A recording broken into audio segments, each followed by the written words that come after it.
अभी तक हम लोगों ने भारत में नियोजन के विकास के बारे में पढ़ा है। पिछली क्लास में हम लोगों ने देखा कि स्वतंत्रता से पहले भारत में नियोजन का विकास किस तरह से हुआ और अंततः 15 मार्च 1950 को जाकर के एक बड़ी संस्था का गठन हुआ जिसे हम लोग प्लानिंग कमीशन के नाम से जानते हैं। अब ये जो प्लानिंग कमीशन, जैसा कि मैंने बताया था, ये एक ऐसी संस्था थी जिसके अध्यक्ष स्वयं प्रधानमंत्री होते थे और इसके एक उपाध्यक्ष होते थे डिप्टी चेयरमैन, जो कि एक विशेषज्ञ व्यक्ति या कोई भी ऐसे व्यक्ति जो वित्तीय या आर्थिक मामलों के क्षेत्र में बेहतर जानकार होते थे, वो प्रधानमंत्री की पसंद से इसमें नियुक्त किए जाते थे। प्लानिंग कमीशन जो होता था, ये 5 साल के लिए योजनाओं का निर्माण करने की जिम्मेदारी इनकी थी और भारत में प्लानिंग कमीशन के गठन के बाद 12 पंचवर्षीय योजनाओं का गठन हुआ और इन पंचवर्षीय योजनाओं में भारत के विकास की आधारशिला का निर्माण हुआ। तो यहाँ पर हमारी कोशिश ये होगी कि ये पंचवर्षीय योजनाओं की कैरेक्टरिस्टिक क्या थी, क्योंकि अभी हम लोग जो बात कर रहे हैं 2020 में, और यहाँ पर अब ये प्लानिंग कमीशन का जो कंसेप्ट था वो बदल चुका है। अब इस प्लानिंग कमीशन की जगह पे आ गया है नीति आयोग। लेकिन उस नीति आयोग तक पहुंचने के लिए हमें प्लानिंग कमीशन और प्लानिंग कमीशन के द्वारा बनाई गई योजनाओं और उनकी विशेषताओं को समझना जरूरी है। तभी हम NITI Aayog national institution for transforming India, जिसका गठन 1 जनवरी 2015 को किया गया, और प्लानिंग कमीशन जिसका गठन 15 मार्च 1950 को किया गया, इन दोनों की बेहतर तुलना कर पाएंगे। तो यहाँ पर हम बात करेंगे कि प्लान जो है, जो हमारी योजनाएं हैं, जो पहली पंचवर्षीय योजना से लेकर के 12वीं पंचवर्षीय योजना तक किस तरह से योजना बनाए गए और उनमें क्या कैरेक्टरिस्टिक्स, क्या विशेषताएं डाली गई, उनका एक समरी के रूप में संक्षेप में आपके सामने लाया जाएगा। जिसमें सबसे पहले हम बात करेंगे पहली पंचवर्षीय योजना की। योजना बनाने की जिम्मेदारी प्लानिंग कमीशन की होती थी। जो प्लानिंग कमीशन योजना बनाता था, उस योजना को नेशनल डेवलपमेंट काउंसिल NDC, राष्ट्रीय विकास परिषद के द्वारा अनुमोदित किया जाता था, अप्रूव किया जाता था। और इस तरह से प्लानिंग जो थी वो भारत में क्रियान्वित की जाती थी विभिन्न मंत्रालयों और विभागों के द्वारा, और उनको मॉनिटर करने का काम जो था वो प्लानिंग कमीशन का होता था। लेकिन इन सब विषयों पर हम बात करेंगे जब प्लानिंग कमीशन और नीति आयोग की तुलना करेंगे तब। यहां पर हम ये देखें कि फर्स्ट 5 ईयर प्लान जो था उसकी क्या कैरेक्टरिस्टिक थी। तो देखिए, पहली पंचवर्षीय योजना फर्स्ट 5 ईयर प्लान, इसका ड्यूरेशन आपको ध्यान रखना है 1951 टू 1956, 1951 से 1956। इस योजना की एक बड़ी विशेषता ये थी कि ये 2 अर्थशास्त्री थे, एक हैरोर और एक डोमर। हैरोर और डोमर की जो आर्थिक विचारधारा थी उस पर आधारित ये योजना थी। तो यहाँ पर आप ये भी जानना चाहेंगे कि इन्होंने क्या ऐसी सोच थी हैरोर और डोमर की जिसको हमने उस पंचवर्षीय योजना में अपनाई थी, उसके बारे में भी हम अभी बताएंगे आपको। लेकिन फिलहाल ये देखिए कि इस योजना का उद्देश्य क्या था। तो देखिए, पहली चीज तो ये थी कि देश अभी स्वतंत्र हुआ था, ज्यादा समय हुए नहीं थे, 1947 से 1951 लगभग 4 साल। देश में न तो औद्योगिक विकास बहुत तेजी से हुआ था, न ही कृषि की बहुत अच्छी स्थिति थी। तो ये प्रयास किया गया पहली पंचवर्षीय योजना में कि there should be a balanced development in economy, अर्थव्यवस्था में एक संतुलित विकास हो सके, यानी कृषि के क्षेत्र में भी कुछ डेवलपमेंट हो, उद्योग के क्षेत्र में भी डेवलपमेंट हो और अन्य सेक्टर्स में भी विकास हो सके। और इसी को ध्यान में रखते हुए लक्ष्य भी तय किया गया। तो लक्ष्य जो था कोई बहुत बड़ा नहीं था, 2.1% ग्रोथ का लक्ष्य रखा गया। और आप देखेंगे कि लक्ष्य से ज्यादा जो है यहाँ पर उपलब्धि हासिल की गई, 3.6% जो है ये ग्रोथ हुआ हर एक सेक्टर में। यानी ओवरऑल जो ग्रॉस डोमेस्टिक प्रोडक्ट उस समय रहा होगा उसमें लगभग 3.6% की वृद्धि दर्ज की गई। तो पहली बात तो ये कि ये हेरोल्ड डोमर मॉडल पर आधारित थी। दूसरी बात ये कि बैलेंस, जो इसमें इकोनॉमी को बैलेंस करने की यानी संतुलित आर्थिक विकास की ऊपर जोर दिया गया। कृषि पर विशेष ध्यान दिया गया क्योंकि कृषि सबसे मेन चीज थी और लोगों को भोजन उपभोग के लिए जरूरी था, कंजम्पशन के लिए। तो हाई प्रायोरिटी टू एग्रीकल्चर, कृषि को सर्वाधिक महत्व दिया गया। और इन्हीं सब बातों को देखते हुए देखिए ये 2 डैम भी, बड़े बड़े डैम बनाए गए, जिनमें से मैंने 2 डैम का जिक्र यहाँ किया है, एक भाखड़ा नांगल प्रोजेक्ट और दूसरा दामोदर वैली प्रोजेक्ट। ये दोनों योजनाओं की आधारशिला इसी पंचवर्षीय योजना के दौरान रखी गई। भाखड़ा नांगल, जो भाखड़ा है ये हिमाचल में एक जगह है और नांगल जो है ये पंजाब में जगह है और सतलज नदी पर बनी हुई है। ये सतलज और उनकी सहायक नदियों पर ये डैम बनाया गया है। काफी बड़ा प्रोजेक्ट है और इस डैम की सहायता से एक तरफ जहां हिमाचल और पंजाब को फायदा होता है एग्रीकल्चर के क्षेत्र में, इरिगेशन के सेक्टर में, पावर प्रोडक्शन में, हर फील्ड में, टूरिज्म के सेक्टर में, वहीं दूसरी तरफ हरियाणा और राजस्थान को भी इससे लाभ मिलता है। तो कई राज्यों को इससे लाभ मिलना शुरू हुआ। तो एग्रीकल्चर सेक्टर में भी ग्रोथ हुआ क्योंकि इरिगेशन एक कृषि के लिए बहुत जरूरी चीज थी। तो भाखड़ा नांगल प्रोजेक्ट की आधारशिला जवाहरलाल नेहरू ने इस दौरान रखी और ये एक बड़ी उपलब्धि थी। इन डैम्स को नेहरू जी मंदिर कहा करते थे, भारत के आर्थिक विकास का मंदिर के रूप में भी इसे संबोधित करते थे। फिर एक और दामोदर वैली प्रोजेक्ट बनाया गया। दामोदर वैली प्रोजेक्ट जो था ये दामोदर नदी बंगाल का शोक के नाम से जानते हैं, लेकिन इसकी कई सहायक नदियां थी। उन सहायक नदियों को मिला करके कई सहायक नदियों पर छोटे छोटे बांध बनाए गए और उन बांध को सम्मिलित रूप से दामोदर वैली प्रोजेक्ट के नाम से जानते हैं। तो दामोदर वैली प्रोजेक्ट से जो है पश्चिम बंगाल और झारखंड, उस समय का बिहार, झारखंड तो बाद में अलग हुआ है बिहार से, तो उस समय जो है बिहार और बंगाल जैसे राज्यों को कृषि सुविधा, कृषि के क्षेत्र में काफी मदद मिली। तो आप यहाँ देख रहे होंगे कि प्रथम पंचवर्षीय योजना में ही योजना आयोग का की जो सोच है, जो थॉट है, वो सामने आ जाती है कि किस तरह से देश को आर्थिक रूप से आगे बढ़ाया जाए। ये बात यहाँ पर स्पष्ट रूप से दिखाई पड़ने लग जाता है कि क्या फायदा है प्लानिंग का। तो जो शुरू में मैंने बताया था कि प्लानिंग कमीशन क्यों बनाया गया और प्लानिंग की क्यों जरूरत थी, ये बात यहाँ पर फर्स्ट 5 ईयर प्लान से आपको समझ में आ रहा होगा कि जो हमारा लक्ष्य था, चाहे हमको क्या प्रायोरिटी क्या होनी चाहिए, ये इससे तय हो जाता था और फिर उसके अकॉर्डिंग बहुत सारे काम किए जाते थे। अब अगर हमने कृषि क्षेत्र को प्राथमिकता दी है तो हमको सिंचाई की व्यवस्था करनी पड़ेगी, हमको लैंड रिफॉर्म के लिए काम करना पड़ेगा, हमको किसानों के लिए खाद बीज की सुविधा देनी पड़ेगी। तो अपने आप जो दूसरे बहुत सारे काम होते थे वो इससे तय हो जाते थे। यहां पर जो मॉडल अपनाया गया था वो था हेरोल्ड डोमर मॉडल और इस मॉडल की विशेषता ये थी कि इस मॉडल में स्पेशली इन्वेस्टमेंट पर यानी निवेश पर विशेष जोर दिया जाता था। इसको ध्यान से आप समझ लीजिएगा क्योंकि ये मॉडल बहुत बड़ा है, मैं उसे शॉर्ट में आपको बता रहा हूं 2-3 पंक्तियों में। इसमें स्पेशली कॉन्सेंट्रेट किया जाता था इन्वेस्टमेंट पर, यानी सरकार को इन्वेस्ट करना है क्योंकि वो उस समय तो पब्लिक सेक्टर का जमाना था और प्राइवेट निजी क्षेत्र जो है बहुत बड़े निवेश नहीं करते थे। तो इसमें ये मॉडल में ये सलाह दी जाती है कि सरकारों को आर्थिक विकास के लिए निवेश पर ध्यान देना चाहिए, इन्वेस्टमेंट पर ध्यान देना चाहिए। निवेश से क्या होगा, तो एक और तो अगर सरकार निवेश करेगी तो इनकम जनरेट होगा, यानी सरकार के खुद के लिए इनकम जनरेट होगा।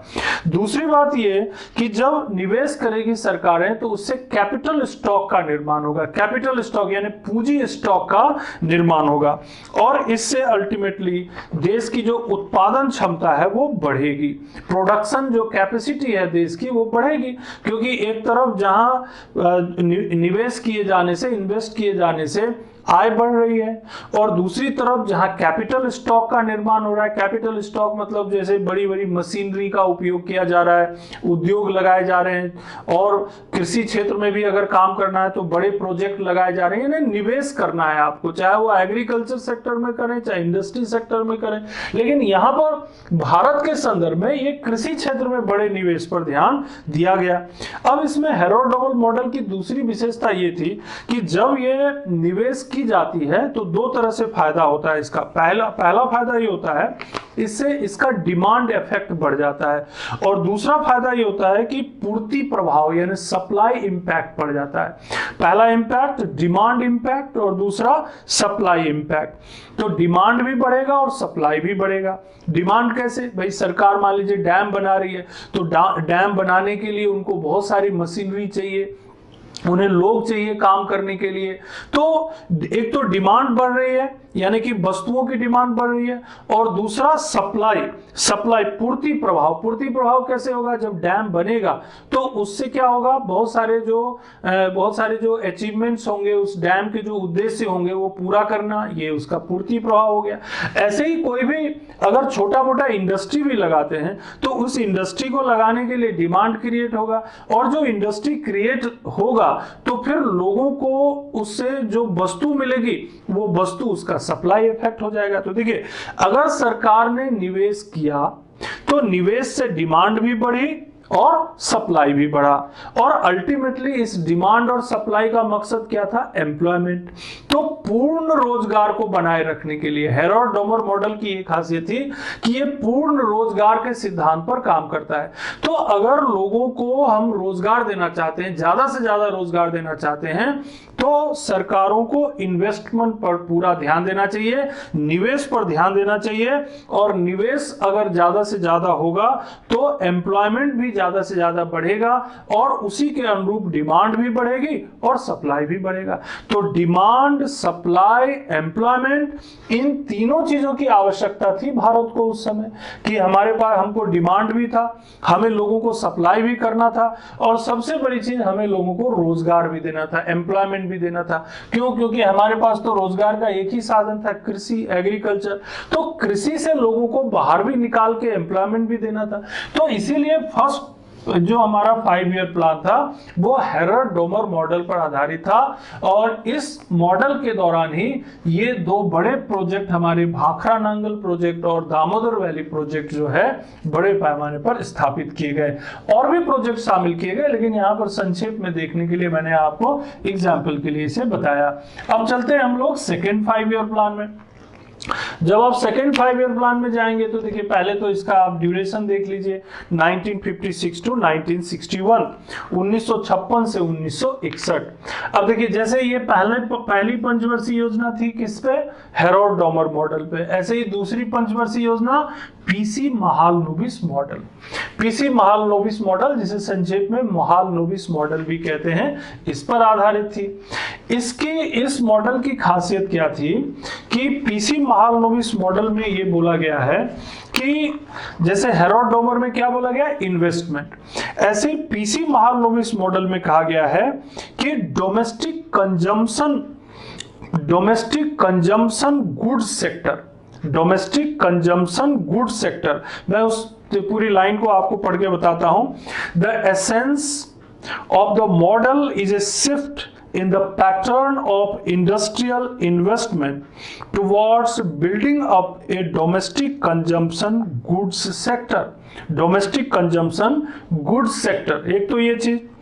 Thus the strategy suggests in order to reach a high standard in consumption, क्या करना है हमको? हाई स्टैंडर्ड ऑफ कंजम्पशन, यानी कि उपभोग की उच्च स्थिति तक पहुंचना, यानी कंजम्पशन को बढ़ाना है। यानी कि आपको समझने के लिए, क्योंकि ये कॉन्सेप्ट जो है थोड़ा सा मुश्किल है, और ये कॉन्सेप्ट महालनोबिस जो है, ये कॉन्सेप्ट जो है एक फेल्डमैन एक उस समय यूएसएसआर के एक इकोनॉमिस्ट हैं, और उनका ये बेसिक कॉन्सेप्ट है जो उन्होंने यूएसएसआर के लिए डेवलपमेंट के लिए दिया था और उसको इंडियनाइज किया था उन्होंने भारतीय संदर्भ में इसका उपयोग किया था महालनोबिस ने। तो आप इसे संक्षेप में अच्छी तरह समझ जाएंगे। मैं एक लाइन और आपको बताता हूं। पहली चीज तो आप समझ गए कि इन्होंने क्या किया, ए हाई स्टैंडर्ड इन कंजम्पशन, यानी कि आप उपभोग के एक उच्च स्तर को मेंटेन रखना है। Investment in building a capacity, investment in building a capacity in the production of capital goods is firstly needed। क्या करना है, क्या बोला इन्होंने, कैपिटल गुड्स यानी capacity in the production of capital goods, यानी कि जो पूंजी गुड्स होते हैं, कैपिटल गुड्स होते हैं, जो पूंजी उत्पाद होते हैं, पूंजी वस्तु होते हैं, यानी कैपिटल गुड्स का मतलब क्या हुआ, ऐसे गुड्स जिसमें कि ज्यादा पूंजी लगती है। बड़ी मशीनरी लगाया हमने, ज्यादा पूंजी लगी। कोई हमने बड़ा उपकरण खरीदा, ज्यादा पूंजी लगी। अब ये बड़े उपकरण, बड़ी मशीनरी, इंडस्ट्री लगाने के लिए ये सब तो तभी हम होगा जब हम बड़े इंडस्ट्री लगाएंगे, ऐसे तो कोई मशीनरी नहीं खरीदेगा। तो क्या कर रहे हैं हम लोग, कैपिटल गुड्स खरीद रहे हैं। अब जब कैपिटल गुड्स खरीदेंगे और उससे कोई इंडस्ट्री लगाएंगे और उससे उत्पादन करेंगे, है ना, कैपिटल गुड्स, तो वो जो वस्तु उत्पादित होगी वो कंज्यूम करने के लिए भी हमें लोग चाहिए, कंजम्पशन। अब कंजम्पशन कब होगा, जब कंजम्पशन तब होगा जब लोग खरीदेंगे, और जब लोग खरीदेंगे कब, जब उनके पास पैसा होगा यानी एम्प्लॉयमेंट होगा। तो फिर वही प्रक्रिया पूरी आ जाती है इसमें। लेकिन यहां पर क्या है, सरकार के निवेश पर ध्यान दिया गया है, खासकर हैरोल्ड डोमर मॉडल में। और यहां पर मुख्य फोकस पीसी महालनोबिस के मॉडल में जो है, महालनोबिस मॉडल में कंजम्पशन ऑफ गुड्स पर दिया गया है, यानी गुड्स का कंजम्पशन कैसे होगा।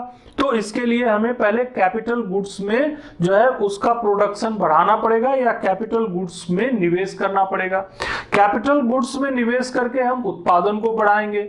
उत्पादन को जब बढ़ाएंगे तो स्वाभाविक है उस कैपिटल गुड्स के उत्पादन का उपयोग क्या होगा, और भी दूसरी चीजों के उत्पादन, यानी दूसरी मशीनरी के उत्पादन के लिए, छोटी छोटी फैक्ट्रियों के लगाने के लिए। तो पहले बड़े उद्योग लगाएं, कैपिटल इन्वेस्टमेंट हो गया, कैपिटल गुड्स बना, और उस बड़े उद्योग के आसपास उनकी आपूर्ति के लिए, उनको सप्लाई करने के लिए छोटे छोटे उद्योग लग जाएंगे। तो इसीलिए आपने देखा होगा कि सेकेंड 5 ईयर प्लान की कैरेक्टरिस्टिक क्या है, तो भारी उद्योग, बड़े उद्योग। ये इस मॉडल की खासियत से निकल के आया। इसमें ये उन्होंने ये विजन दिया कि आप बड़े उद्योग लगाइए। बड़े उद्योग से क्या होगा, जो चीजें प्रोड्यूस होंगी वो प्रोड्यूस होंगे, उसका उपयोग जो है छोटे जो उद्योग होंगे या तो वो करेंगे या फिर उसका उपयोग कंजम्पशन में होगा। मान लीजिए एक स्टील प्लांट लगाया है ना, ये दुर्गापुर स्टील प्लांट है ना, दुर्गापुर स्टील प्लांट जो है, इसके अलावा भिलाई स्टील प्लांट आपका हो गया, राउरकेला स्टील प्लांट हो गया। ये सब इसी 5 ईयर प्लान के दौरान एस्टेब्लिश की गई थी। दुर्गापुर पश्चिम बंगाल, भिलाई जो अभी छत्तीसगढ़ में आ गया है, उस समय मध्य प्रदेश ही रहा होगा, एंड राउरकेला उड़ीसा, है ना। ये सब देखिए बड़े स्टील के प्लांट हैं। ये स्टील के प्लांट लगाए गए। अब ये प्लांट जब लगाए गए तो इन्होंने स्टील का उत्पादन किया। अब स्टील का कौन यूज करेगा, ब्रिज बनाने के लिए, पुल बनाएंगे। और क्या स्टील का उपयोग होगा, तो बिल्डिंग्स बनाने के लिए। और क्या उपयोग होगा स्टील का उपयोग, तो छोटे मोटे स्टील के जो उपकरण है वो बनाने के लिए, मशीनरी बनाने के लिए। अब देखिए केवल एक स्टील इंडस्ट्री से 50 नए किस्म के उद्योग जनरेट हो रहे हैं। तो महालनोबिस की जो थॉट था वो फेल्डमैन के थॉट, जो कि यूएसएसआर के अर्थशास्त्री थे, उनके कॉन्सेप्ट से निकल करके आया, उसको इंडियनाइज किया, यानी भारतीय संदर्भ में उसे परिभाषित किया और भारत में अप्लाई किया। आज भी हमें इसका फायदा मिलता है। ये जो बड़े उद्योग हैं, जो पब्लिक सेक्टर इंडस्ट्री जो आज भी आप देख रहे हैं, ये कहीं ना कहीं सेकेंड 5 ईयर प्लान की ही देन आप मान सकते हैं।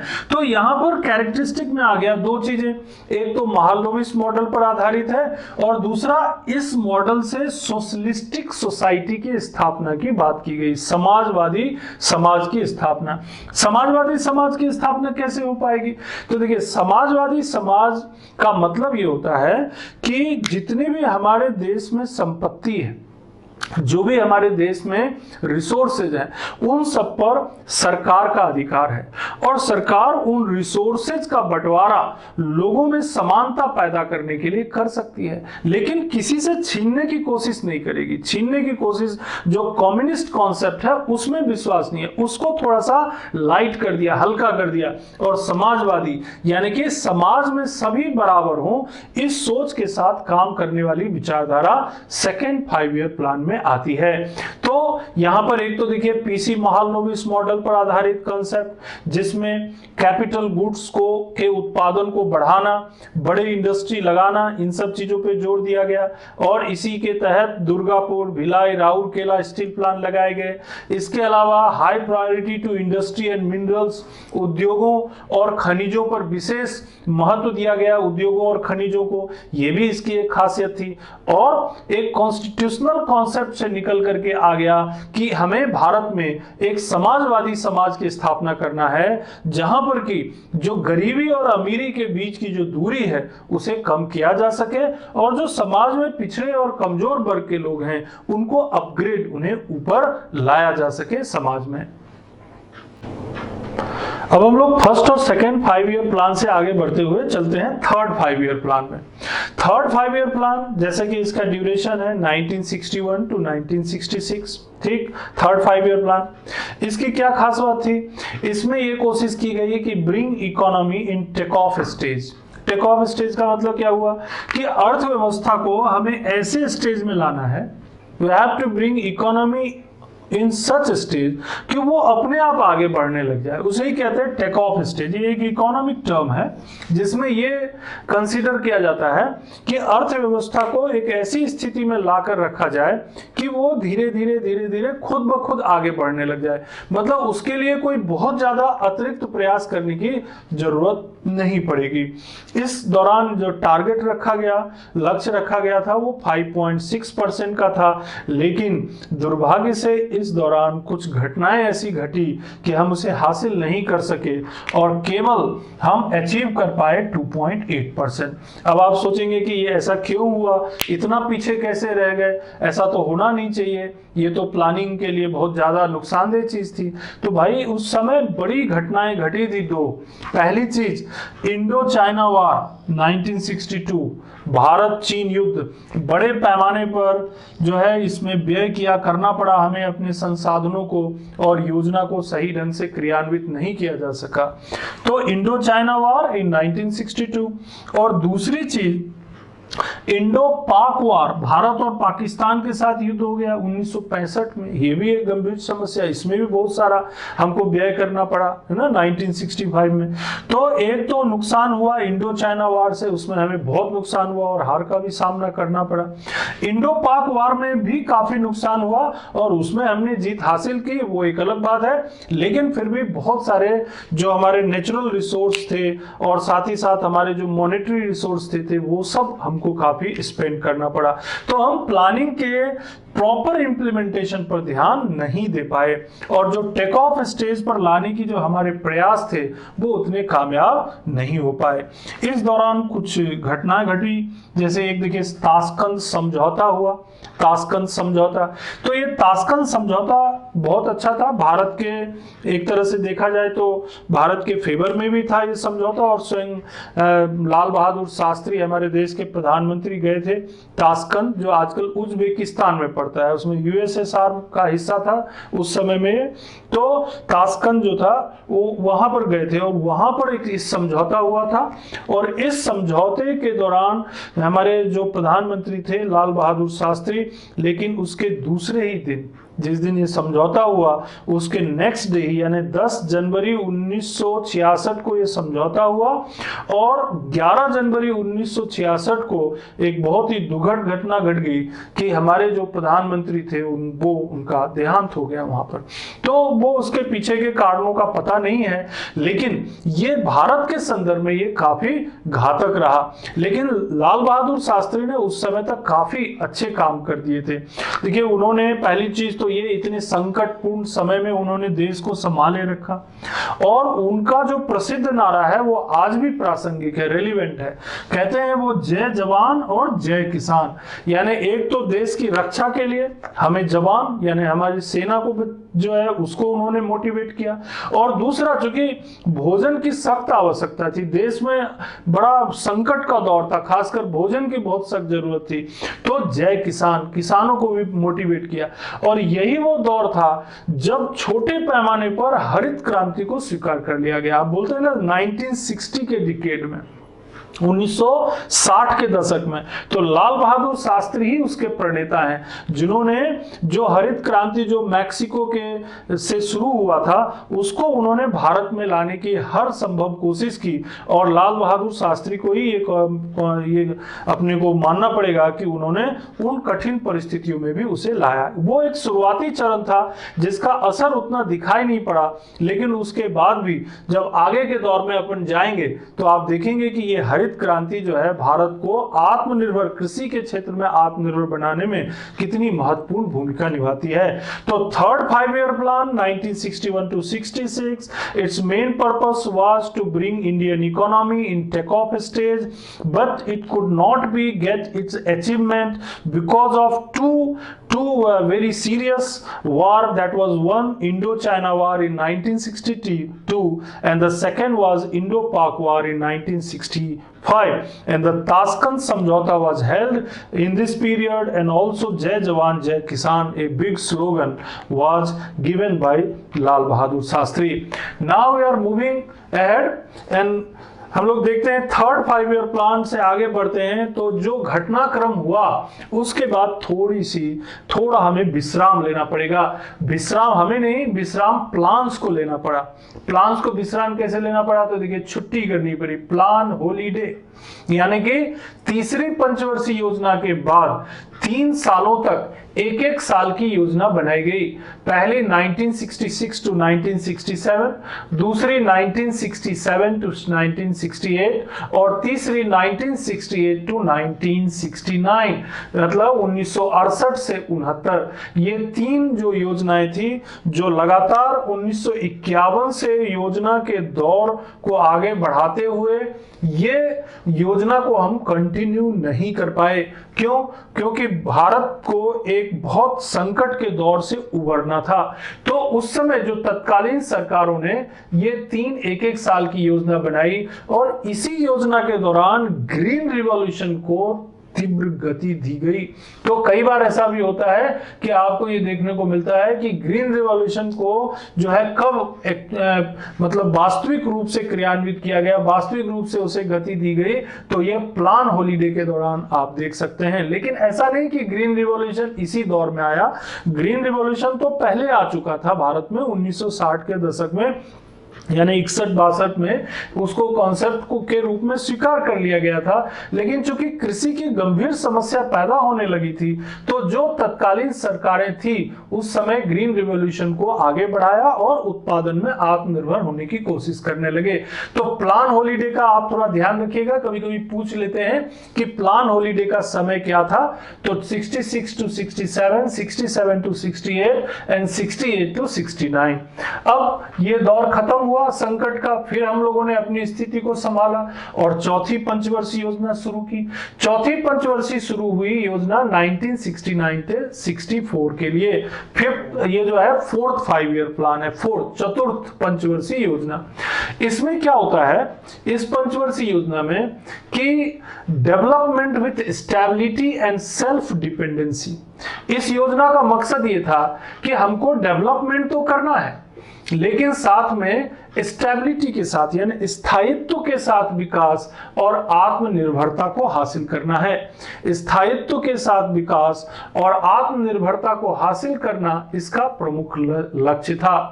और जनरली देखेंगे कि सभी योजनाओं में लगभग एक जैसी कुछ बातें आती हैं, जैसे टू एंड रीजनल इनइक्वालिटी, यानी जो क्षेत्रीय असमानता थी, क्योंकि भारत बहुत विशाल देश है और इसमें कई क्षेत्र ऐसे हैं जहां पर उद्योग नहीं थे, कृषि की भी स्थिति अच्छी नहीं थी।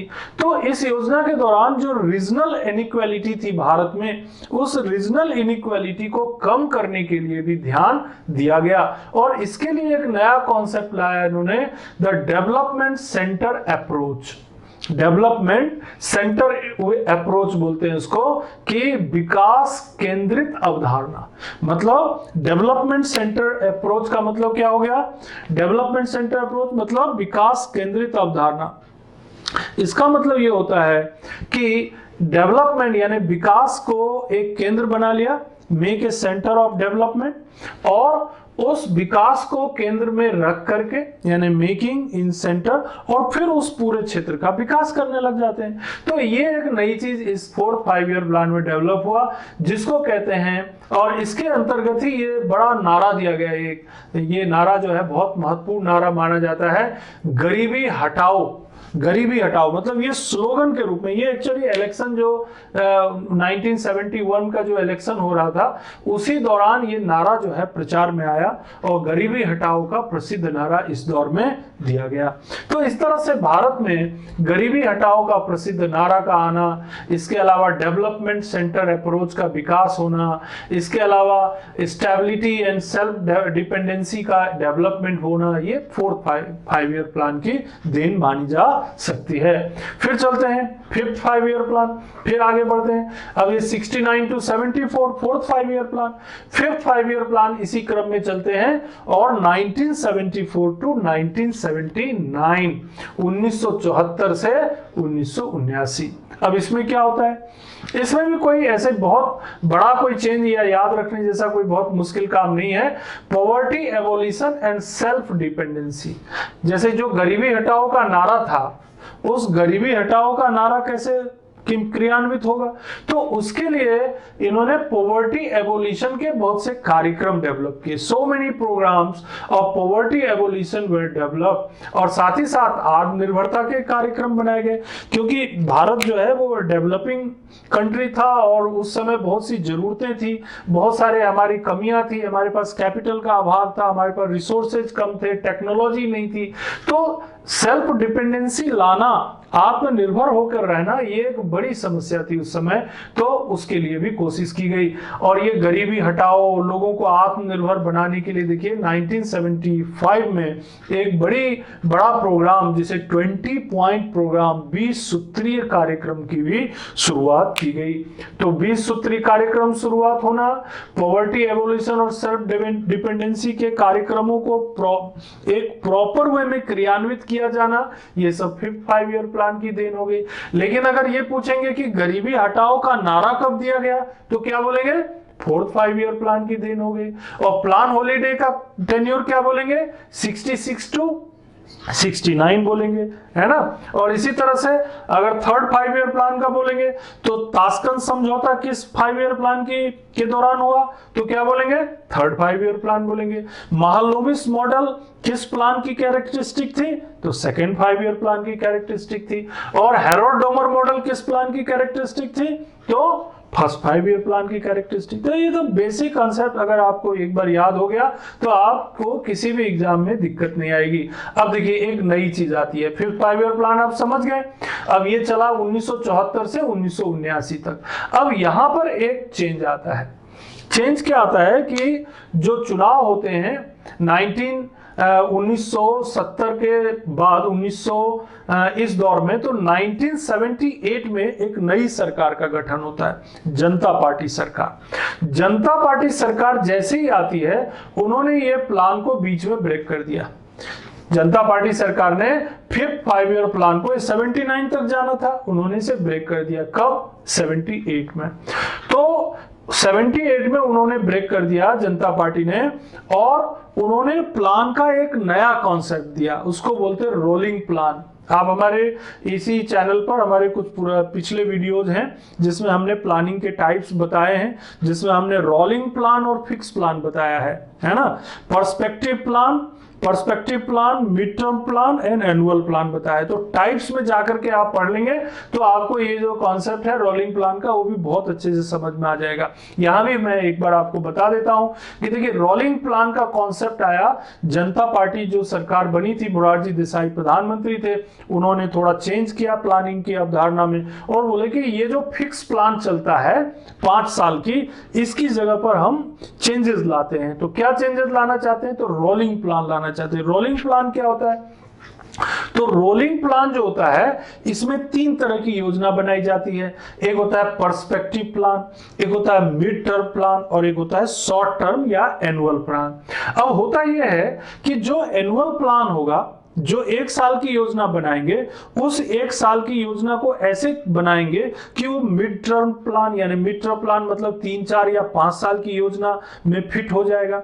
और जो 3, 4, 5 साल की योजना बनाएंगे वो पर्सपेक्टिव प्लान के अकॉर्डिंग फिट हो जाएगा, यानी पर्सपेक्टिव प्लान को पूरा करने के लिए उसे बनाया जाएगा। तो अगर मान लीजिए कि किसी साल में कुछ उत्पादन में कमी आई या सक्सेसफुल नहीं हुए, अचीव नहीं कर पाए टारगेट को, तो अगले साल आप उसमें चेंज कर सकते हैं। मतलब इसमें फिक्स नहीं रहता था, इसमें रोल होता था, इसमें चीजों को रोल कर सकते थे, थोड़ा बदल सकते थे। तो प्लानर्स को एक लिबर्टी रहती थी। Every year 3 new plans formed, हर एक साल 3 नई योजनाएं बनाई जाती थी। And existing one shall roll into new plan, और जो योजना चल रही होती थी उसी को हम क्या कर देते थे, नए प्लान में एग्जिस्ट कर देते थे, मिला देते थे। And planners integrate perspective, medium and annual plan and revise plan according to target. क्या कर लेते थे? प्लान को रिवाइज कर सकते थे टारगेट के मुताबिक। जो पर्सपेक्टिव प्लान होता था, जो मिड टर्म प्लान होता था, जो एनुअल प्लान होता था, उनको समय के मुताबिक, परिस्थिति के मुताबिक इंटीग्रेट कर लेते थे और जरूरत पड़ने पर उसमें बदलाव भी कर लेते थे। तो ये जो योजनाओं की जो असफलता होती थी कि भाई हमने टारगेट रखा 6% का और हम अचीव कर पाए 3%, तो वो अचीवमेंट में जो नुकसान दिखाई पड़ता था उससे बचने का ये एक अच्छा तरीका था कि अगर कुछ कमी पिछले साल रह गई, अगले साल पूरा कर सकते हैं, है ना। तो ये इन कमियों को दूर करने के लिए रोलिंग प्लान का कंसेप्ट आया। और जैसा कि आप जानते हैं जनता पार्टी की सरकार ज्यादा लंबी नहीं चली और मिड टर्म पोल में एक बार फिर से कांग्रेस पार्टी की सरकार बन गई। तो रोलिंग प्लान जो है ये इनकी अवधि 78 से 79 और 79 से 80 तक रही और इस तरह से रोलिंग प्लान भी अंत हो गया। लेकिन प्लानिंग के कॉन्सेप्ट में ये एक नयापन लाने का काम जनता पार्टी सरकार ने उस दौर में किया था, इसीलिए इसको ध्यान रखना है। और कभी कभी रोलिंग प्लान के ऊपर शॉर्ट नोट भी आ जाता है, तो उस संदर्भ में भी आप इसे ध्यान रख सकते हैं। फिर 5th 5 ईयर प्लान आपने देखा, इसके बाद रोलिंग प्लान आपने देखा। अब देख लीजिए आप 6th 5 year plan. 6th 5 year plan में कोई ऐसी बहुत स्पेसिफिक कैरेक्टरिस्टिक नहीं है। 1980 to 1985 ड्यूरेशन ध्यान रखना है। तो कभी क्वेश्चन अगर आ जाता है कि रोलिंग प्लान किन 2 योजनाओं के बीच का प्लान था, तो ईयर आपको पता है तो आप आराम से याद रख सकते हैं। This was the rolling plan was between 5th 5 year plan and 6th 5 year plan, है ना। तो 1980 to 1985। तो इसमें मेन चीज किस पर ध्यान दिया गया? पहली चीज तो ये कि पॉवर्टी एलिमिनेशन पर, गरीबी जो को समाप्त करने पर विशेष ध्यान दिया गया। इसके अलावा इंक्रीज एम्प्लॉयमेंट, रोजगार बढ़ाने पर ध्यान दिया गया, एम्प्लॉयमेंट को बढ़ाने पर ध्यान दिया गया। और इसी दौर में एक बहुत महत्वपूर्ण योजना लागू की गई, integral rural development program, IRDP। अब ये सारी योजनाओं का स्वरूप बदल चुका है, ये वैसे के वैसे अब नहीं है, इनका नाम लगभग समाप्त सा हो गया है। लेकिन जब आप प्लानिंग के बारे में पढ़ रहे हैं तो आपको इन सब चीजों को ध्यान रखना पड़ेगा। तो IRDP, integral rural development program, एकीकृत ग्रामीण विकास योजना, ये जो प्रोग्राम था एक बड़ा प्रोग्राम था, खासकर गरीबी निवारण के लिए और ग्रामीण क्षेत्रों में लोगों को रोजगार देने के लिए। तो ये चीज 1980 से 85 के बीच 6th 5 ईयर प्लान के दौर में शुरू की गई। फिर आते हैं हम लोग 7th 5 ईयर प्लान में। 7th 5 ईयर प्लान का जो टेन्योर है ये है 1985 to 1990, 1985 से 1990 के बीच। और इस प्लान में क्या हुआ, तो इस प्लान में एक तो प्रोडक्टिविटी इंक्रीज यानी उत्पादन को बढ़ाना है, चाहे वो कृषि उत्पादन हो चाहे औद्योगिक उत्पादन हो। तो कृषि या औद्योगिक उत्पादन को बढ़ाना है यानी प्रोडक्टिविटी इंक्रीज। और क्या करना, तो एम्प्लॉयमेंट इंक्रीज, हमको रोजगार का सृजन करना है यानी कि ज्यादा से ज्यादा लोगों को रोजगार मिल सके। तो उत्पादन बढ़ाएंगे तो रोजगार भी बढ़ेगा, है ना। तो ये भी एक चीज हो गई। इसके अलावा social system based on equality and justice, हमको ये भी देखना था कि हमारे समाज बहुत सारी सामाजिक सोशल एविल्स भी प्रचलित थी, सामाजिक कुरीतियां प्रचलित थी। तो ये चीज भी ध्यान दिया गया कि समाज में विकास तो हो रहा है लेकिन वो विकास कैसा होना चाहिए, इक्वलिटी यानी समानता भी हो और जस्टिस भी हो। समानता और सामाजिक न्याय पर आधारित विकास को इस योजना में भी ध्यान केंद्रित किया गया, सामाजिक इस योजना में ध्यान केंद्रित किया गया। और आपको पता ही होगा 1989 में एक बहुत महत्वपूर्ण एक्ट है ना, SC/ST act, atrocities prevention act जो है वो इसी योजना के दौरान लाया गया। तो आप क्या बोलेंगे, इसी योजना के दौरान आया। तो अनुसूचित जाति जनजाति अत्याचार निवारण अधिनियम 1989, 85 से 90 के बीच आया। तो सोशल जस्टिस यानी सामाजिक न्याय, लोगों को जो समाज के पिछड़े और कमजोर वर्ग के लोग हैं जिनको बहुत समय से जस्टिस नहीं मिल पाया, सामाजिक न्याय नहीं मिल पाया, उन्हें सामाजिक न्याय के क्षेत्र में लाने के लिए ये योजना जो है जानी जाती है। ठीक, एक इसके अलावा देखिए टेक्निकल डेवलपमेंट और जवाहर रोजगार योजना, और एक नारा था इसमें भोजन काम उत्पादन का नारा। भोजन यानी लोगों को भरपेट भोजन मिले, हर एक हाथ को काम मिले और उत्पादन में वृद्धि हो। भोजन काम और उत्पादन का नारा 1982-1985 है ना, ये नहीं 1985 to 1990, ये वही समय है 7th 5 ईयर प्लान का जब राजीव गांधी का दौर था। ये राजीव गांधी, और आप लोग कई बार आप पढ़ते होंगे कि भारत में जो टेक्नोलॉजी का डेवलपमेंट हुआ, ग्रोथ हुआ, वो राजीव गांधी के समय में भारत में इसकी बहुत शुरुआत हुई, बहुत अच्छी शुरुआत हुई। तो 7th 5 ईयर प्लान के दौरान यानी 1985 to 1990 के दौरान ये जो कॉन्सेप्ट आया, पहली प्रोडक्टिविटी बढ़ाने का, एम्प्लॉयमेंट बढ़ाने का, सोशल सिस्टम जो इक्वालिटी और जस्टिस पर बेस्ड होगा उसको लाने का, टेक्नोलॉजिकल डेवलपमेंट का, और जवाहर रोजगार योजना और भोजन काम और उत्पादन को बढ़ाने का, ये सब चीजें 7th 5 ईयर प्लान की देन है। इसके आगे हम आप लोग नेक्स्ट क्लास में हम आपसे आगे की योजनाओं पर चर्चा करेंगे। धन्यवाद।